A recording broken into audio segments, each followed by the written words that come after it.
जाऊं दर जिधर है मदीना। ऐसा बात बता दे किधर है मदीना, मैं जाऊं दर जिधर है मदीना। जगह है रोज़ा पाके खैरुल वरा है, जगह है रोज़ा पाके खैरुल वरा है। वो जन्नत नहीं है तो फिर और क्या है। अल्लाहुम्मा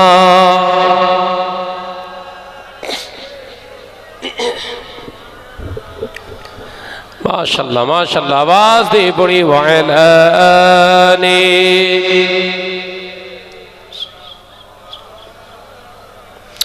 आवाज दे जिक्र करी कलेमा ला इलाहा इल्लल्लाह, ला इलाहा, जोरे जोरे ला इलाहा इल्लल्लाह।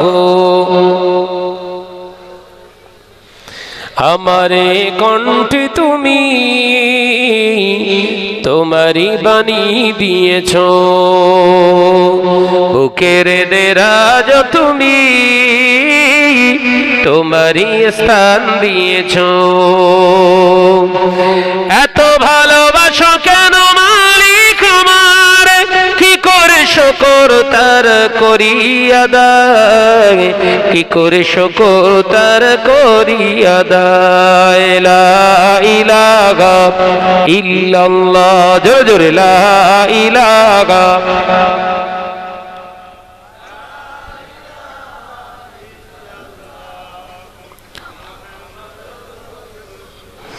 পৃথিবীর দিকে দিকে অজদরি দে, শান্তি মোরা পেলাম তোমার দিকে।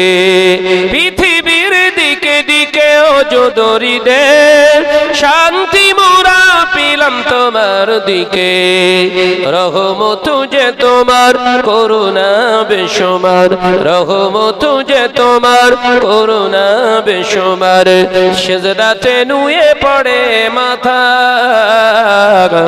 এত ভালোবাসো কেন মালিক আমার। জোরে হবে না সুবহানাল্লাহ, আর একটু জোরে হয় না সুবহানাল্লাহ।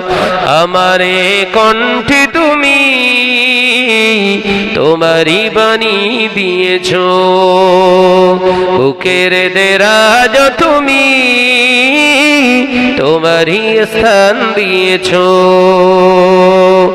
এত ভালোবাসো কেন মালিক আমার, কি করে শুকর তার করি আদায়, কি করে শুকর তার করি আদায়। লা ইলাহা ইল্লাল্লাহ, জোরে জোরে লা ইলাহা।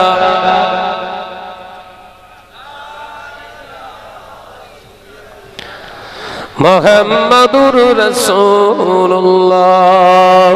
আকাশেতে যত দেখি শত তারা, তোমার তাসবিতে আত্মঘারা। আকাশেতে যত দেখি শত তারা, তোমার জিকিরে আত্মঘারা। তুমি যে রহমান, তুমি যে দয়াবান, তুমি যে রহমান, তুমি যে দয়াবান। করুণা সারা পৃথিবীময়, এত ভালোবাসো কেন মালিক আমার। জোরে হবে না, আর একটু জোরে হয় না। নারে তাকবীর, নারে তাকবীর। আমারে কণ্ঠে তুমি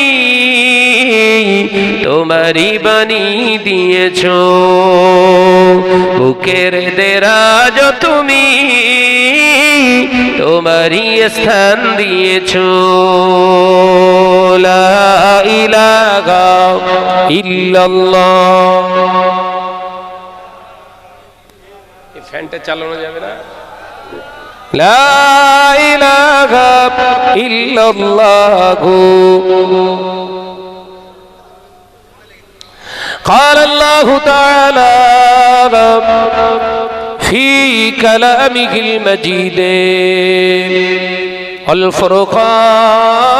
والفرقان الحميد وما خلقت الجن والإنس إلا ليعبدون قال رسول الله صلى الله عليه وسلم لا يؤمن أحدكم حتى أكون أحب إليه من ماله وأهله والناس أجمعين হাজিরানে মজলিস দিনদার নেককার আল্লাহওয়ালা পরহেজগার মুমিন মুসলমান ভাই ও বাবাজিরা, খাস করে এই দক্ষিণ খড়গাছি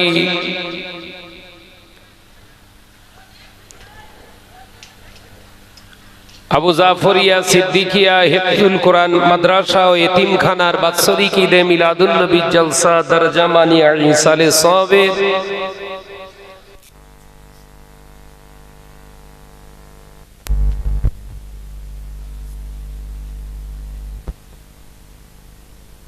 মুজাদ্দিদুজ্জামান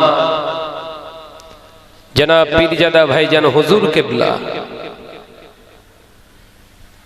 আমন্ত্রিত ওলামাই কেরাম, খাস করে আমার পূর্বে ওয়াজ নসিহত করে গেলেন আমার অত্যন্ত কাছের স্নেহ প্রতিম জনাব হযরত মাওলানা ভাই ইসমাইল আমিনী সাহেব। আল্লাহ পাকের অশেষ মেহেরবান, শত বাধা বিপত্তির মাঝখানেও আল্লাহ পাক এই দক্ষিণ খড়গাছি আবু জাফরিয়া কোরআনিয়া হিফজুল কোরআন মাদ্রাসা এতিমখানার বাৎসরিক ইসালে সওয়াবে আমি গুনাহগারকে আল্লাহ হাজিরা দেওয়ার তৌফিক দিয়েছেন। সেই মহান স্রষ্টা রব্বুল আলামিনের দরবারে কালিমাতু শুকর আদায় করে একবার প্রাণ খুলে আওয়াজ তুলে পড়ি আলহামদুলিল্লাহ। শত বাধা কেন বললাম? আমার আজকে একটা 19 দিনের বাচ্চা পুত্র সন্তান আল্লাহ দিয়েছেন, খুবই অসুস্থ, কলিকাতা ফুলবাগান হসপিটালাইজ অবস্থাতে আছেন।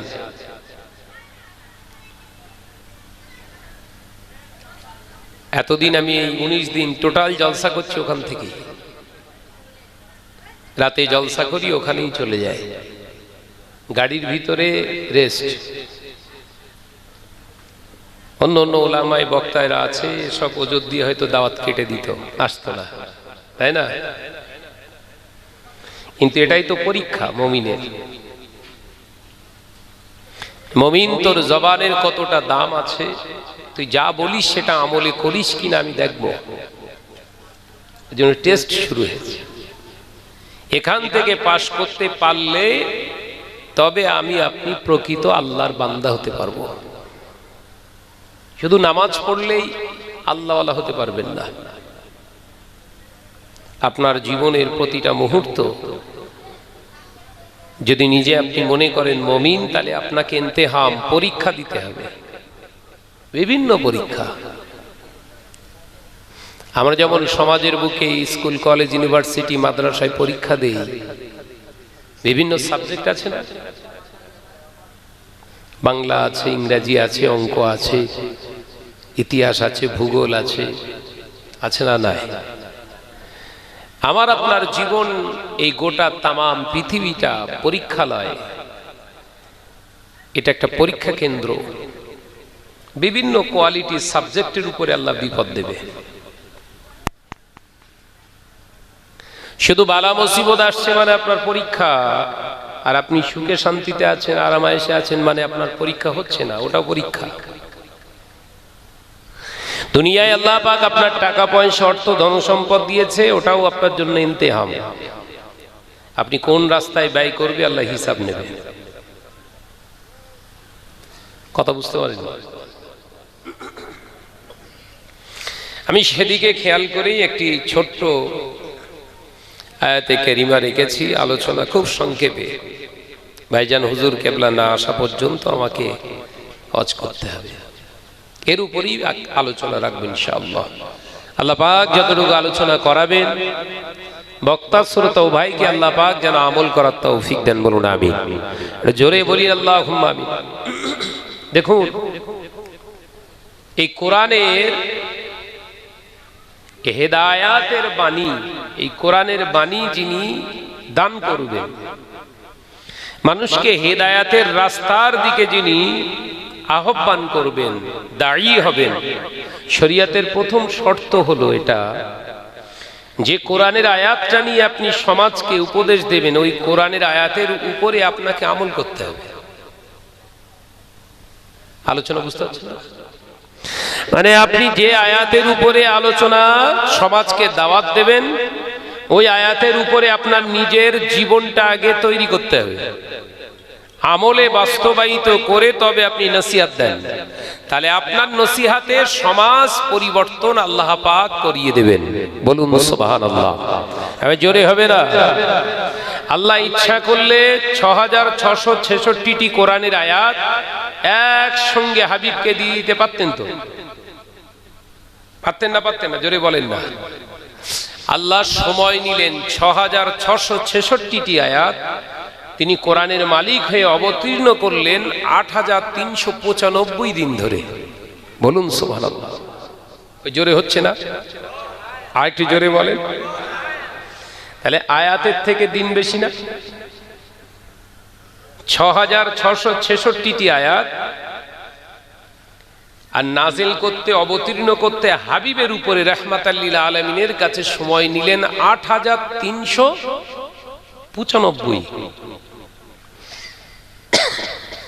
তার মানে প্রায় 2300 দিন বেশি, তাই তো নাকি?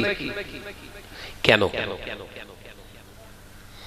এর থিওরি হলো, লজিক্যালি হলো, ফিজিক্যালি হলো এটাই, আল্লাহ পাক একসঙ্গে যদি কোরআনের আয়াতগুলো একের পর এক একসঙ্গে দিয়ে দিতেন, হাবিবের জীবনে রূপ দেওয়াটা, বাস্তবে আমলে রূপান্তরিত করাটা কঠিন হয়ে যেত।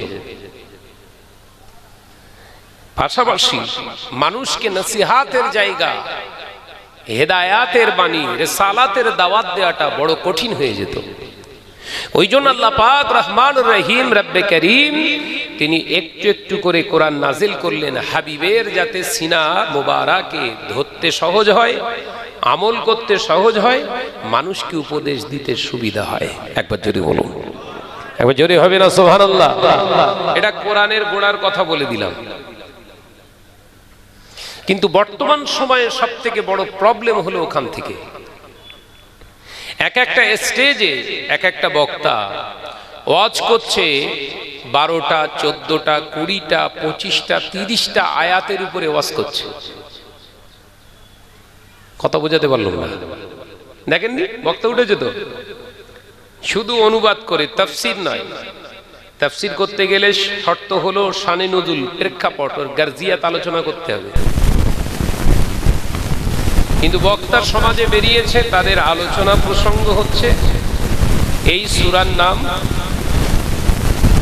এত নম্বর সূরা, এত নম্বর পৃষ্ঠায়, এত নম্বর আয়াতে, এত নম্বর লাইনে আল্লাহ এই বলেছে বলে তার বঙ্গ অনুবাদটা আর ওই আরবি লাইনটা বলে দিয়ে বেরিয়ে চলে যাচ্ছে। কথা ঠিক না ভুল জোরে বলেন না? আরে হ্যাঁ না বলেন। এতে সব থেকে বড় বিপদগ্রস্ত হচ্ছে বক্তা। বক্তা নিজে জানে না কি বিপদ। ওই যে 20টা আয়াতের উপরে ওয়াজ করেছ, নিজে ওই 20টার উপরে যদি না আমল করে থাকে, ওই আগে সর্বপ্রথম জাহান্নামে যাবে। আলোচনা বোঝাতে পারছি না? 20টা আয়াতের ওয়াজ তার জন্য করা যায় যে ওই 20টা আয়াতের উপরে আমল করে। যিনি আমল করেন না তার জন্য তো নসিহত দেওয়াটা শরীয়ত রাইট দেয়নি, অনুমতি দেয়নি। এ তো বললে অনেক বক্তার গা জ্বলবে। দাদা পীর সাহেব কেবলা রাহমাতুল্লাহ আলাইহির সিলসিলার সবথেকে বড় ক্ষতির দিক হচ্ছে এটা। আজকে সমাজের সিলসিলার যে ক্ষতি হচ্ছে তার একটাই কারণ হচ্ছে কিছু কিছু আমাদের সিলসিলা দাবিদার উলামায়ে দ্বীন বক্তা তারা ওয়াজ করছে এইরকম পৃষ্ঠা ধরে ধরে, অথচ সমাজের বুকে মানুষ হেদায়াতের রাস্তা পাচ্ছে না। হাকিকাত তো নাকি ভাইরা, আমার নওজওয়ানেরা, যুবকেরা, ছেলেরা, বাচ্চারা, পর্দার সিনেমা মনেরা ওই আলেমদেরকে জিজ্ঞাসা করবে ভাই